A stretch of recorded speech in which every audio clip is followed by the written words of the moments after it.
मना किया था ना मैंने तुम्हें, कि किसी से मिन्नत करने की जरूरत नहीं है।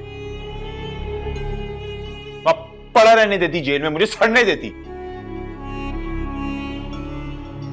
कम से कम आते साथ ही जिल्लत तो ना बर्दाश्त करनी पड़ती मुझे। क्या हो गया आपको? फातिमा तो जलती है मुझसे, इसलिए फजूल बातें कर रही थी।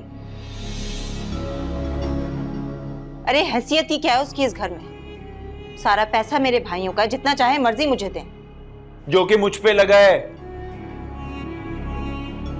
और अपने शौहर की कमाई किसी और पे लगता देख, उसका पूरा हक है कि वो एहतजाज करे, सवाल करे। आई बड़ी शौहर वाली। अरे रईस भाई हैं जिन्होंने सर पे चढ़ा रखा है उससे। जानते हैं क्यों? सिर्फ इसलिए क्योंकि बेटे की माँ है वो, वरना कोई औकात नहीं है उसकी इस घर में।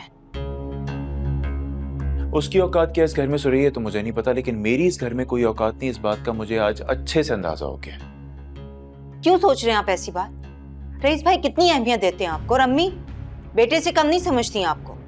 तुम समझ क्यों नहीं रही हो सुरैया? आज फातिमा ने कहा है ना, तो कल को कोई और भी उठ के कह सकता है। नोमान क्यों इस बात को इतनी अहमियत दे रहे हैं? इतनी छोटी सी तो बात है। देखो मैं तुम अमिर भाई, आप वहां से उठकर चले आए, कुछ खाया भी नहीं।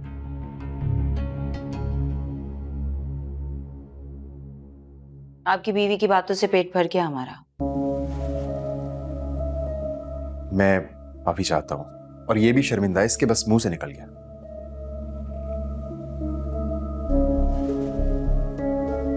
इसकी अकड़ देखकर तो नहीं लगता कि शर्मिंदा है ये। नहीं, ये शर्मिंदा है, मैं कह रहा हूं। फातिमा सॉरी बोलो।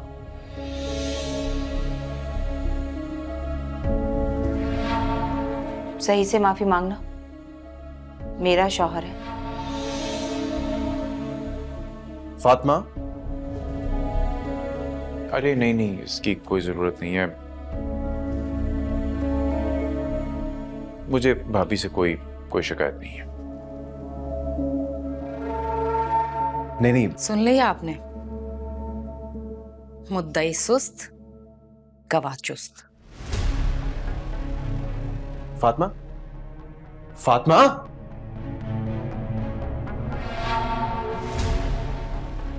क्या जरूरत थी आपको? मांगने देते ना माफी।